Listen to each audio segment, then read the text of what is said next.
So we got a few interesting media shakeout post-election updates for you. Let's put this up on the screen. So apparently MSNBC, which did very well on election night and eclipsed CNN for the first time ever, now they have lost half of their viewers compared to this time last year. She had 54% of their viewers. I believe CNN also completely plummeted after Election Day. And, you know, it's not just this. So, you know, part of this is just like liberal depression post Trump getting reelected, Kamala losing. This is very normal after election cycles where, you know, the chosen candidate loses. I remember Fox last time after 2020. Oh, they got blown out. Well, there was a stop. I was going to say, they suffered a significant blow, not only because Trump lost, but then they didn't really think he lost. And then these other outlets, One America Network and these other places, were willing to fully indulge the conspiracies in a way that Fox, I mean, they only dabbled in indulging the conspiracies. So they took a big hit as well. So in certain ways, this is typical. But in other ways, I think it is significant and it is different in this sense. I referenced in the last block, there's been a liberal disillusionment with the mainstream press. Some of this is, I mean, it's justified. Some of their specific reasoning is not particularly justified. So the original angst and agitation was around the reporting, the accurate reporting on Joe Biden's decline. There were a lot of liberals who were very mad about that. And then there's a whole cottage industry of liberals who are very upset, many times justifiably so, about New York Times headlines. And in their worldview, they feel that these outlets have not been harsh enough on Donald Trump. Then the Washington Post, Bezos deciding not to make an endorsement in this election was really, how many subs did they lost? Like several 100,000. It was like 250,000 at least. At that point, that was like a day or two in of their paid subscribers. So there has been a real blow to liberal trust of establishment media organizations. And there have been some outlets who have been picking up support in the wake of this loss for like the more liberal, you know, institutions that have been the mainstays. Our friends over at Lever News, they apparently are doing really well. We can put this up on the screen, D2.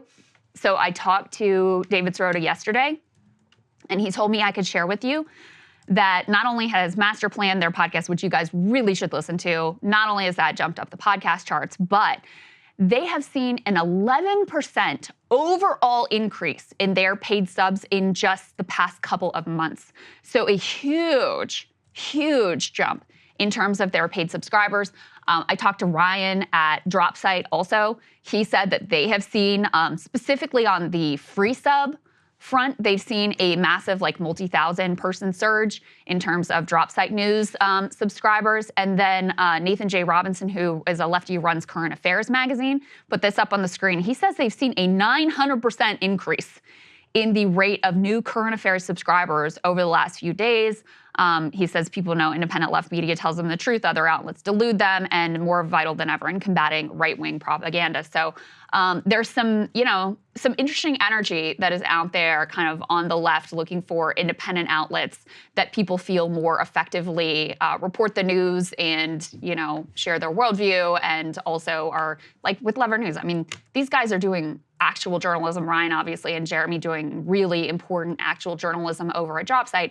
And it's stuff that the mainstream press has largely completely ignored, like accountability journalism, and with Ryan and Jeremy in particular, big focus on foreign affairs. So kind of an interesting shift that's happening there over on the on that side. I can only hope. And look, Russiagate saved their ass last time, because this happened last time around too. But this time, I don't know. You can tell me psychologically, it just feels very different. Oh, Last time, it was a shock. Trump was a shock. If you're too young could not imagine to remember, I will never forget. So I was up till like 3 or 4 in the morning, election night. We were working at the Daily Caller office. Went home, grabbed a couple hours of sleep, got on the metro.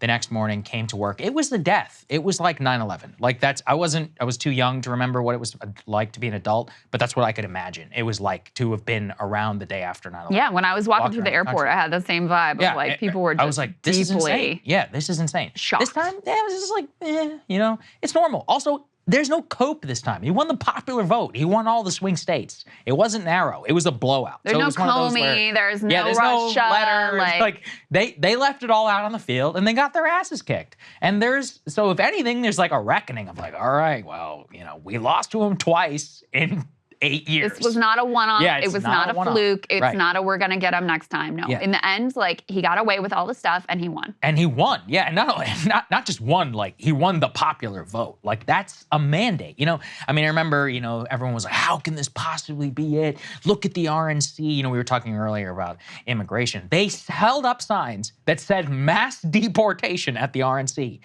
Don't be surprised when mass deportation happens. He stood up in front of a sign the day before election. There were only two things that said behind him: end migrant crime and mass deportation. America knew what it was voting for, 100%. So it's one of those where, to them, that's unimaginable to the liberal mind, but now they have to grapple with that. And it's one of those where they're like, what do we do? And the truth is, MSNBC has no coherence to explain that strategy. That's correct. And it's because, and look, you can give a left, you know, analogy. I have plenty of disagreements. We'll continue to talk over the next 4 years, but there's a coherence to what you're offering, to what Kyle is offering, to, I mean, what even the pod save guys, to what they're offering. True. But there is no coherence to MSNBC Morning Joe liberalism that offered a path and got blown out by the American electorate. That is such a key point because the Kamala Harris campaign, like, they ran the Morning Joe campaign.